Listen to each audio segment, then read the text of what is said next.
Okay. Guys, I was thinking about doing a twin flame tarot card reading, and I started going on a tangent about it, and then I wasn't recording. So what does that mean? I shouldn't do a twin flame tarot card reading? I don't even know. I'm just going to go with it, guys. I have a resistance to it because twin flame is not a romantic relationship. A soulmate, I guess, is a romantic relationship. A twin flame relationship is here to collapse duality. It is here to collapse your fear. You get overly attached to the twin flame for the reason of so that you don't let go, so that obsessive, fear-based, compulsive energy gets exposed. And it exposes all your fear, all your illusions of separation. So the twin's really here to expose your fear, your delusions, the illusions, and you have to feel them. You have to experience them to eventually surrender and let them go, in a sense, or not identify with them anymore. It's like actually a part of enlightenment and helping you detach from the drama, the story of what you think is you, the little self, right? It's moving into your higher self. So I'm just going to use the cards to prompt this reading and see where it goes. Let me know if you find this helpful. I guess I can do more of it if it seems good. Very soon, clearly decide what it is, what you want, so that it comes to you now. Okay, so if this is going to pertain to a twin flame reading, this is literally for you to decide, do you want to keep chasing fear? Do you want to keep looking for fear? Or do you want to decide, do you want to choose you? Do you want to choose the external? Or do you want to choose you, the love that you already are? Okay, so do you want to chase illusion, or do you want to move into your truth, which is nothing outside of yourself? And then once you choose you, once you collapse the fear, once you realize that you are all that there is, and the little you that thinks it's so special isn't anything, it's an illusion, that you are your higher self, that you are God in a sense, that's when that twin comes to you, because it already came to you. It already is you. When you move into that reality, it's already you. And then the reconciliation, there it is. Then it comes. It's like, thank you cards for just helping me with my teaching. Forgiving and learning. Yeah, you're doing forgiving. Doesn't need to happen. It's learning that it's safe for you to love. It was always safe for you to love, regardless of whatever like lie and illusion that the world told you that it's not safe to love. And I get it. It's like something made you feel hurt. Something gave you the illusion of separation, basically just from being born, right? And then things started to feel unsafe. And you felt like you had to protect yourself or manipulate a situation or do certain things to get the attention and love that you needed. Really, it was just the attention you needed, because as a child, you needed to do certain things to get the attention you needed so you would survive. So survival mechanisms come in, and they kind of become, they're fear-based love. It's more like there's fear involved in needing attention because of a survival mechanism from before. It's all an illusion at this point, because you can take care of yourself, you can feed yourself, all that stuff's over with, right? It is safe for you to love. So it's transcending the part of you that is in a fear-based loop pattern, a hamster on the wheel that keeps chasing after scenarios of needing attention from the external in order to get love, or to protect yourself from the lack of love that you would get, etc., etc. It's a survival mechanism that is an illusion. It's fear. So it is safe for you to open up your heart. You can do a practice of always taking your hands and just expanding over your heart space. I'm open to love. I'm open to love. And then if something comes up that you need to feel, that's fear, that makes you feel like you're going to die. It's this survival loop pattern that's within you. And it might be triggered by your twin. Okay, that's why there's forgiving and learning. It's like at first you resent them for not giving you this survival mechanism that you feel like you needed. Hi, how's it going? I decided to do a reading on twin flames. Thank you, Ada. And I keep like, first I pressed, this is my daughter, by the way, Ada. Hello. First I didn't press record and I started going off on it. And then I just been doing it, and then you just walked in. Does that mean I shouldn't be doing a twin? Because I'm not doing it on the romantic thing. I'm just like giving a lesson. What's your take on twin flames? Just shoot me. Yeah, exactly.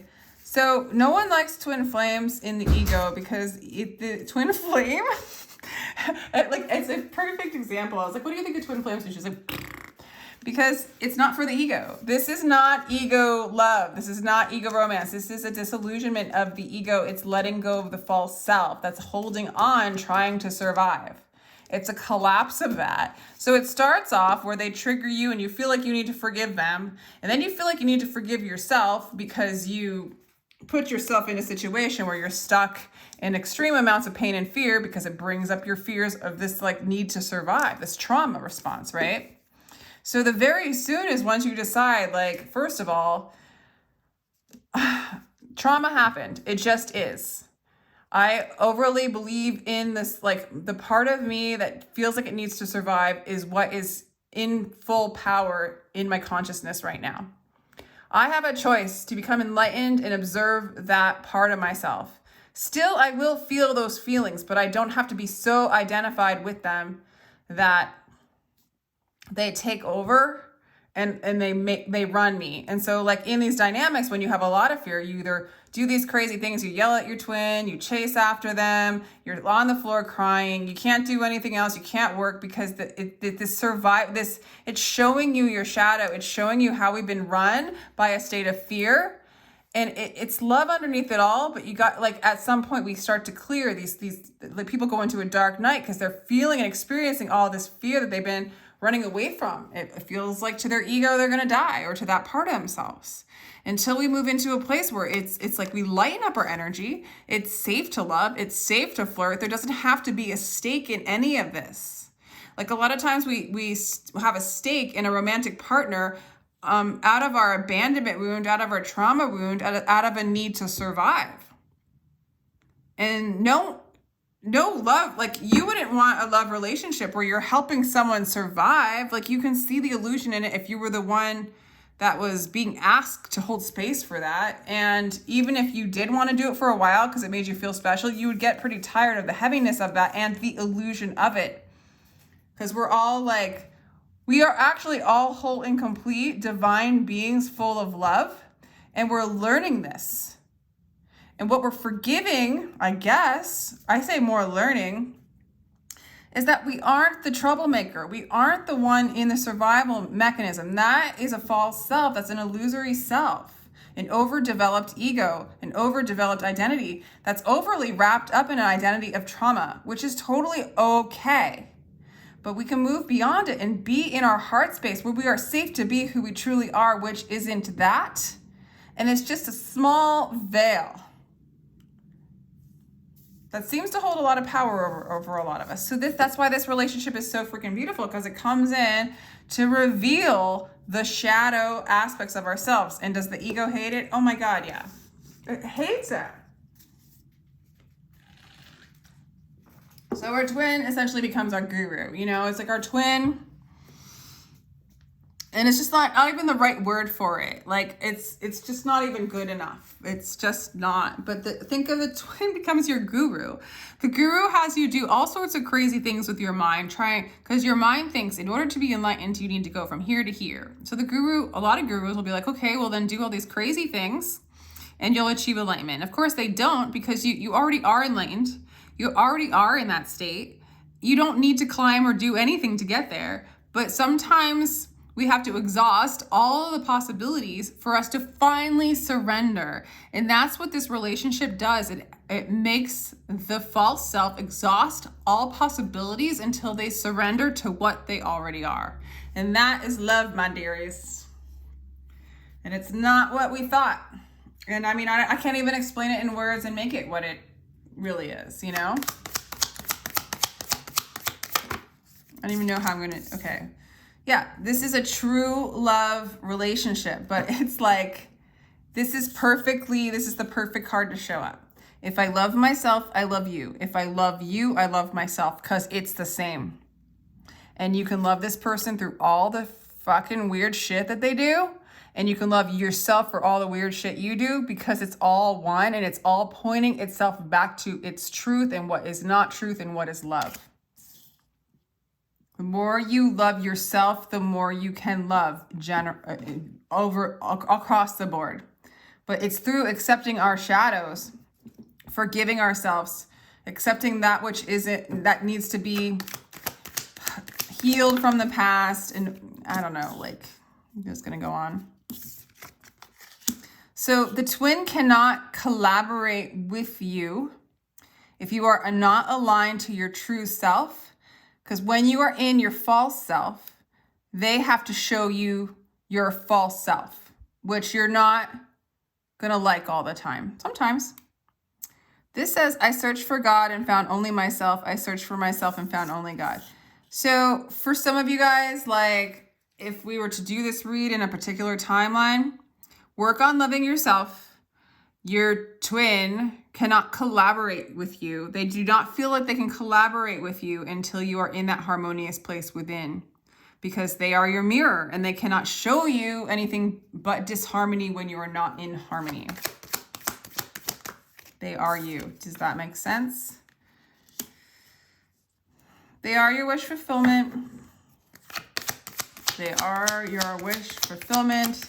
They are your happiness. They can lead you to that lighthearted happiness if you just surrender. They being you. Oh my gosh, this is such a weird reading. Enlightenment. They see you, like they're basically saying to you, okay, this is your higher self saying this to you.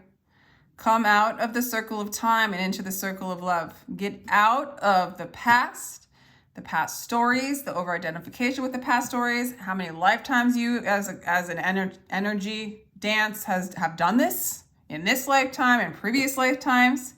Come into the circle of love. Remember who you are. Your twin always unconditionally loves you. They are you. They remember who you are. They are the part of you, the higher self, that's waiting for you to surrender to it. It's the ultimate coyote trickster in a sense. All right, so I want to sing like the birds sing, not worrying about who hears or what they think. So there's a part of you, you know, for some of you, you might, you know, this might just resonate as a teaching for some of you, this reading, and some of you, you might actually resonate with the actual reading. I'm going to kind of go in and out of both, okay? And then you guys can just let me know if you ever want me to do this again, because I'm really on the fence. I want to do it like in as healthy of a freaking way as possible. This is really about your awakening. It's really about your awakening. This is, it shouldn't even be called a Twin Flames reading. It should be called your awakening reading. Where are you in your awakening? This is a mirror for you, showing you where you're at. And just maybe to give you an anchor, a strong enough anchor for your ego to surrender a little bit more.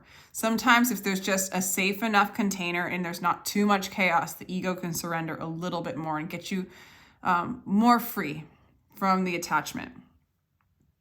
Okay. So for some of you, the Six of Wands in reverse is sort of like you might be feeling withdrawn, or you might be feeling like not very victorious in this journey, or you might just be feeling drained. Almost like an energy of like, I want to speak from my voice. I want to sing my song, but I'm not feeling it right now. You might be transmuting some stuff.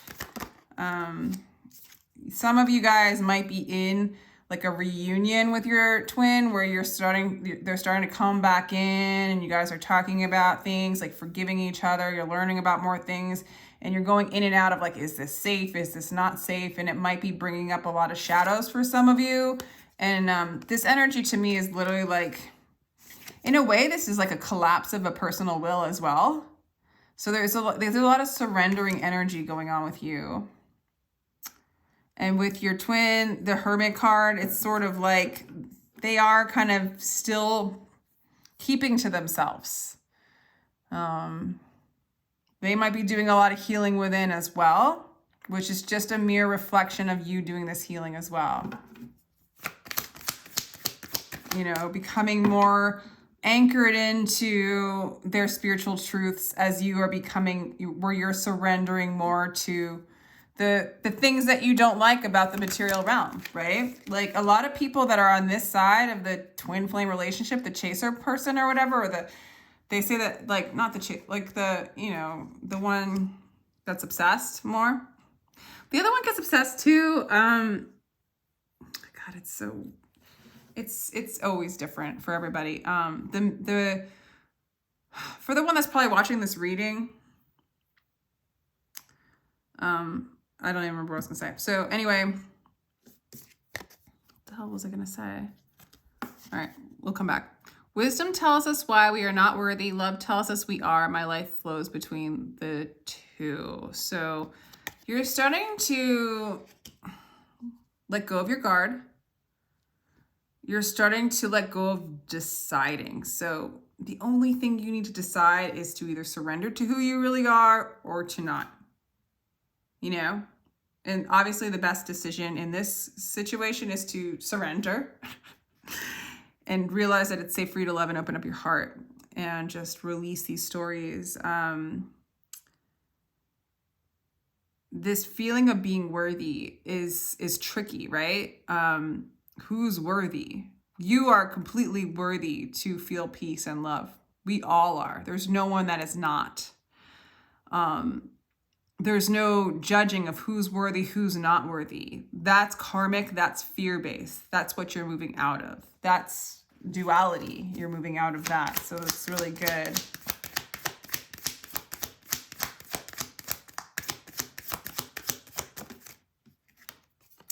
So there's a potential of you guys coming together. Some of you guys, there's an energy of this like starting to reconcile. Others of you, it hasn't quite happened yet. Others of you, if you're in communication, it goes in and out. So like right now, there's sort of an inner work that needs to happen. There's a lot of surrender. There's more of you needing to love yourself more. There's kind of a need from your partner or your twin or whatever. I'm sorry. I'm not cynical about this at all. It's just, I'm just trying to be like really careful of how I word this, because this is not, again, a romantic relationship that has actually anything to do with another person. However, there's an illusion that this has something to do with another person. And because you are focused on that illusion, this illusion brings awareness to who you truly are. But right now, the illusion of this person, which is real and is not real, right? They're having a need to go inside and be silent and maybe not communicate too much with you. They're kind of like, there's an energy of spirit wanting you to just be good on your own, really love yourself, allow yourself to rest and to let go of needing to feel worthy from anything externally and to find that worthiness within. So there's just like this kind of time to reconcile with yourself. There's a lot of surrender energy. So this side's giving you sort of space to do that before they come back in, okay? So there's a little bit of like a delay of them coming back in, but I really do see that that's not a big deal because you're still juggling and trying to collapse like this energy. So, yeah, let's just do some more cards. All right. Be mindful of negative and toxic behavior. Shadow work may be necessary. So this is intense too. So when you project negative toxic behaviors onto your twin, which they usually display those things, right? Because they are your shadows within. So they could either represent things that you do very, very, very often. The negative things that you perceive your twin doing, you have done in this lifetime or other lifetimes. Or thought them up, okay? Not always though. In other situations, they show you your worst fears of what you think could be done to you. Either way, it's revealing your fears, or revealing aspects of yourself that you haven't seen so that you can love those aspects of yourself and accept them, right? And know all of yourself. So you don't have to be fragmented anymore or stuck in like mind loops and over-identifying with different mind loops. You become whole. You actually become who you already are and you observe them all as what is going through your vessel, okay? So when you're seeing negativity or toxic behaviors from your twin, very often it is your projection, well, like 100% of the time.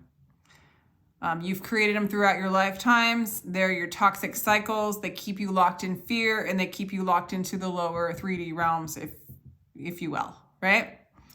So get your attention off of the external, off of the blaming, off of their toxic quote unquote behaviors, and just say, I don't like those toxic behaviors. I don't want them to be a part of my life anymore, and just stop putting any attention on them. Send the person love, release it, let them off the hook, let them be toxic. But no longer entangle yourself with them. That's part of the decision, is like, this goes in so many layers. Okay, first it's like, I don't want those toxic behaviors in my life anymore. I'm choosing to live a life that doesn't hook me into overthinking, obsessive behavior, and judging. Judging is the worst. It anchors us into duality, right and wrong, or good or bad. And we're not the judge. We're just a little self. The judge is God, which is pure love and acceptance of pretty much all that there is. So all that is all toxic, is this illusion that we're not what we think we are. Another layer of this is to not, when toxic behaviors, quote unquote, happen to you, if you over-identify yourself as a victim to that, or that it is hurting you, then you give your power away to the external. And that's what we're trying to liberate ourselves from. So eventually, any toxic pattern that you feel like is something that's harming you, eventually you can see that as an illusion. And very much, then you don't have to over-identify with it and feel like it's an assault against you. Because who are you? Who is that you? Is that really you? And one thing that you can really look at is pride, or feeling like you need to be worthy of anything. That false self, like, it needs to feel special. It needs to feel worthy. It needs to feel good enough. It needs to feel like it's the best at something. It needs to feel like it's something. That's the enslavement and the entanglement into the external, needing any kind of validation from the external. If you can drop your pride, drop that aspect of you, drop your pride, drop your need to be worthy of anything, because you already are that which is worthy of all things. You are all things. So drop the need, feeling like you need to be worthy of something, or having a sense of pride over something, is actually an illusion of separation, because you already are all those things. You're already whole and complete. You already are love. You already are the shiniest of the shiny. You are the creator of all the creations. So needing the twin or anything external to make you feel a certain kind of way is an illusion of separation, and it's actually keeping you bound to fear. So if you can kind of laugh at yourself on some level and be like, what is their toxicity? First of all, who am I to judge of what toxicity is? And why is that hurting me at all if I don't need to feel a certain kind of way? That lower self. I hope that makes sense, because that's as good as it's going to get. It's basically like, why do I have to be special? When has my need to be special ever really helped my life? You just do it because it brings you pleasure, or you just do it because you're just doing it. It just is. It's free. It's freedom. There's no hooks in it. It frees you. All right, that's it. That's interesting. So, and then just be grateful. Grateful. You are exactly where you're supposed to be. Be so grateful for the now. Be so grateful that you are actually in this experience, that you are actually hearing this teaching, that this actually resonates for you, that you actually have a chance of knowing who you really are, and you get to be free from all the hooks of fear that's surrounding you, and be grateful for this freaking person that's a projection from within yourself.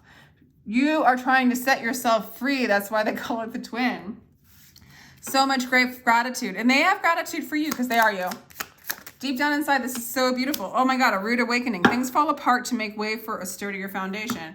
Fear is falling apart. There's a collapse of old foundations built on fear that's falling apart. It hurts. It's ancient buildings, ancient karmic patterns and stories are breaking apart. What you've identified as true is no longer true. Belief systems are breaking apart. It's a rude awakening, collapsing of all that stuff to build something totally pure, totally full of love. I don't know, just good freaking stuff. So, I don't know, guys. Should I leave it at that? Possible, I'm going to do a starseed card.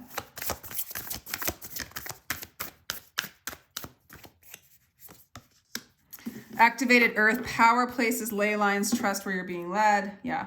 Move into gratitude, move into trust. This is all for you. Hang in there. You're collapsing a lot of duality. You're collapsing all sorts of decisions that you feel like you have to make about this relationship. The decision is to, what was I saying before? The decision is to decide, are you going to surrender, move into gratitude, move into your truth, move into the observer, or are you going to hang on to old traumatic patterns over and over and over again, which aren't true? So you guys, there's a lot of teaching in this, I think. Let me know what you think. If you have any questions about any of this, feel free to comment down below. Feel free to comment down below if you want me to do any of these again, because I'm just not sure. And yeah, if you you found it helpful or anything, just feel free to reach out. And if you guys want a read on this specifically, just sign up for a reading and then just tell me this is what you want your reading more about, this kind of stuff. Okay. So my information's down below if you'd like a personal read. I'm just sending you guys a lot of love and support on your journeys, and take care.